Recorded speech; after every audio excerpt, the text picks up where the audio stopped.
En Gambie, le gouvernement a saisi les biens et les avoirs de l'ancien président Yahya Jammeh. L'homme d'affaires libanais Mohamed Bazi et associé de l'ancien président est aussi frappé par la même mesure. Un député kenyan a été inculpé ce vendredi par un tribunal de Nairobi pour avoir frappé une collègue au visage dans l'enceinte du Parlement. Les députés solidaires de leurs collègues ont exprimé leur colère. Le président gabonais Ali Bongo Ondimba a créé la surprise en propulsant un Britannique naturalisé gabonais Lee White à la tête du ministère gabonais des Forêts, une nomination audacieuse en Afrique.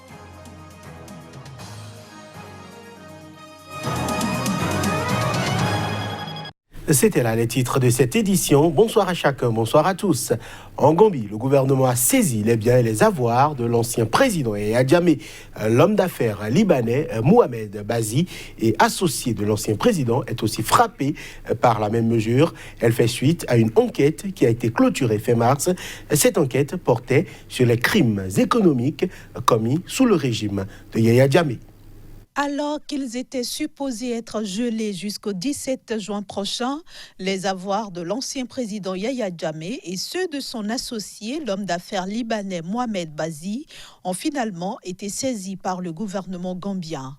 Cette saisie fait suite à l'enquête d'une commission mise sur pied pour faire la lumière sur les crimes économiques commis sous l'ancien régime.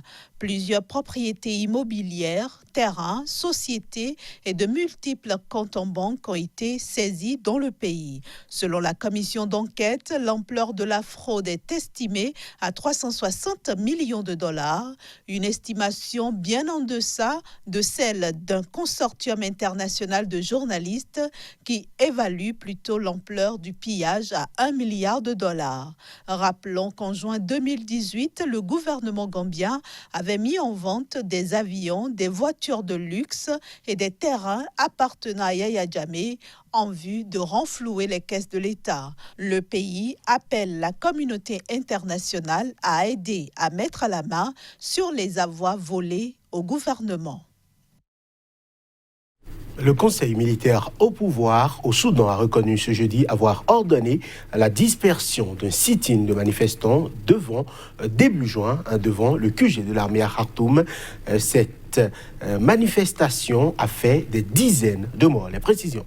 Pour la première fois, les militaires au pouvoir au Soudan ont admis ce jeudi avoir ordonné la dispersion sanglante du sit-in de manifestants qui répondait à un appel à la désobéissance civile début juin devant le QG de l'armée à Khartoum. Un événement qui avait provoqué la mort de plus d'une centaine de personnes, selon un comité de médecins proches de la contestation. Nous avons demandé au commandant militaire de planifier la dispersion de ce sit-in conformément aux mesures de sécurité.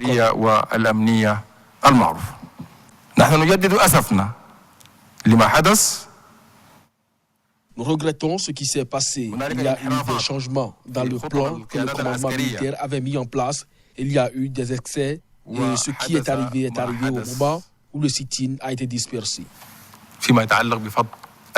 Tout en ajoutant que le Conseil ne permettrait plus de tels sit-in près des sites des forces armées, Shamsdeen Kabashi a déclaré que les résultats de l'enquête sur cette dispersion seraient publiés samedi.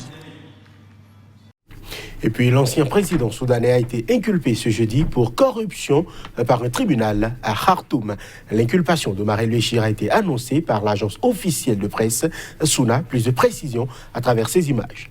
L'étau judiciaire se resserre autour d'Omar El-Béchir. Destitué et arrêté en avril dernier sous la pression de la rue, l'ancien président soudanais a été inculpé ce jeudi pour corruption. Citant un responsable qui a requis l'anonymat, l'agence officielle de presse Souna, qui a annoncé son inculpation, a indiqué qu'Omar El-Béchir est accusé de possession de devises étrangères, acquisition de richesses de façon suspecte et illégale et d'avoir ordonné l'instauration de l'état d'urgence. Le 21 avril dernier, le chef du conseil militaire, le général Abdel Fattah al-Burhan, avait affirmé que l'équivalent de plus de 113 millions de dollars avait été saisi en liquide dans la résidence de Omar El-Béchir à Khartoum. Pour rappel, le 2 mai dernier, le procureur général du Soudan, Al-Walid Saed Ahmed, avait ordonné l'interrogatoire d'Omar El-Béchir en vue des lois sur le blanchiment d'argent et le financement du terrorisme. Quelques jours plus tard, soit le 13 mai, la justice soudanaise a annoncé son inculpation pour le meurtre de manifestants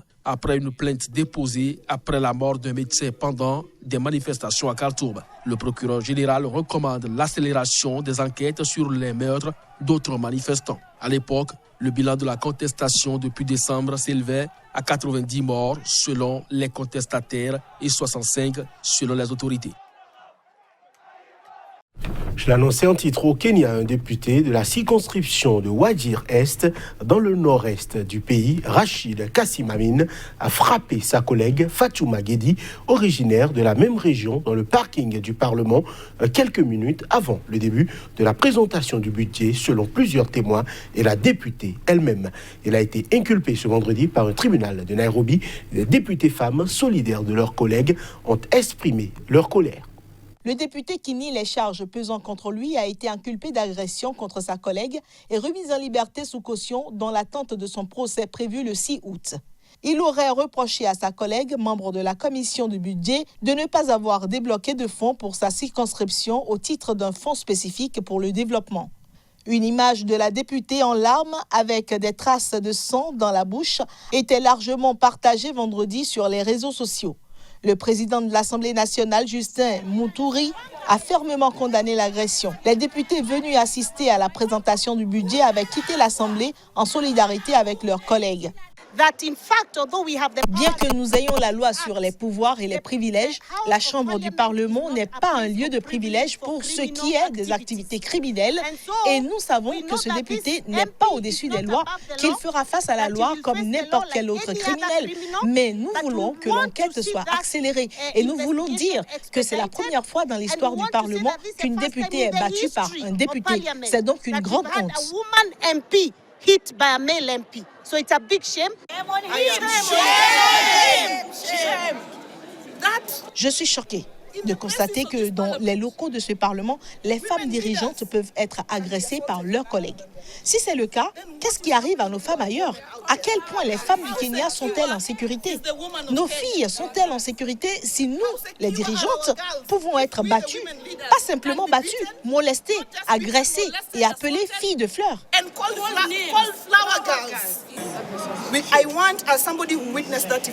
En tant que témoin de cet événement, je souhaite qu'aucune dirigeante ou femme au Kenya ne soit confrontée à ce niveau d'agression. Pas seulement de quiconque, mais de ceux que nous appelons nos dirigeants élus. Je veux demander l'arrestation immédiate et la mise en accusation de ce soi-disant Rachid Kassim Amin. Lorsqu'elle a débuté ses travaux en août 2017, à la suite des dernières élections générales dans le pays, l'actuelle Assemblée nationale du Kenya comptait 76 femmes sur 289 députés. 23 élus, 47 désignés pour représenter chaque comté du pays et 6 autres nommés. Deuil national de 3 jours en hommage aux victimes de l'attaque du village d'Ogon-Sobaneda a été décrété ce mercredi par le président Ibrahim Boubacar Keïta de 95. Le nombre de victimes est maintenant estimé à 35 selon un communiqué du gouvernement publié mercredi dernier. Reportage Halima Bentouré. Au Mali, les drapeaux sont en berne depuis jeudi pour rendre hommage aux victimes de l'attaque terroriste perpétrée le 10 juin 2019 contre les populations du village de Sobanda dans la région de Mopti.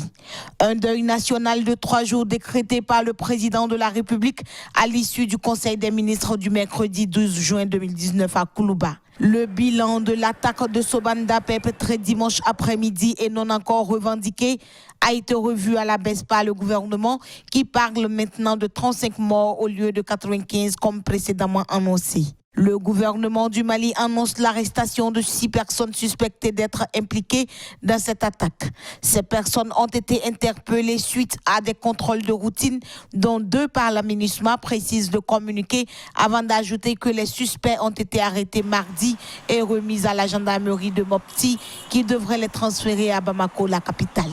Ce jeudi, c'est le président Ibrahim Boubacar Keïta qui s'est personnellement rendu dans le village de Sobanda pour réconforter les familles endeuillées.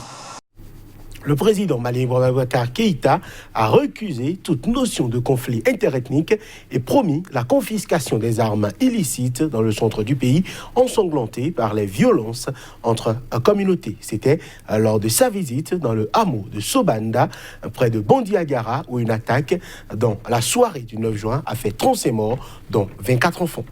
Il n'y a aucune espèce de conflit interethnique dans notre pays. Et les jours qui viennent nous en donnent encore la preuve. Et qu'il y ait des manipulations et des actes odieux aux fins de déstabiliser le Mali, oui.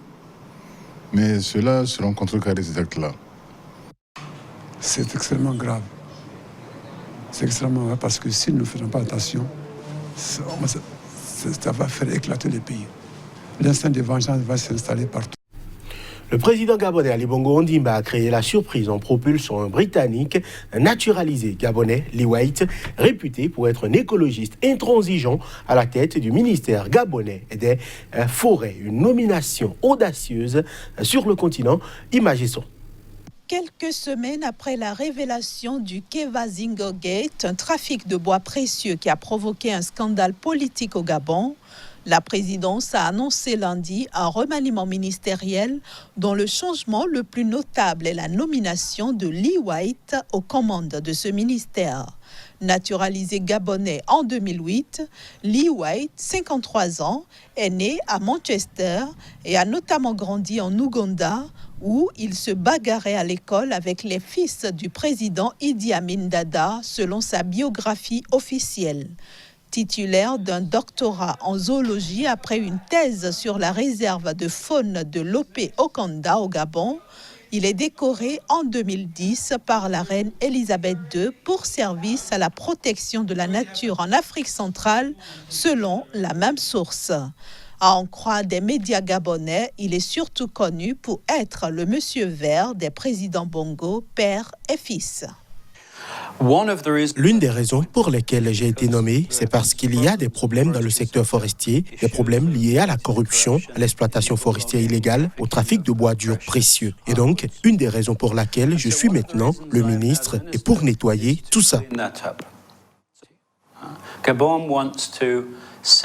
Le Gabon veut vendre son bois dans le monde entier. Pour ce faire, nous avons besoin d'une réputation de bois durable, légal et socialement responsable, ainsi que d'une étiquette Gabon, une étiquette gabonaise qui garantit que vous pouvez acheter ce bois en toute confiance.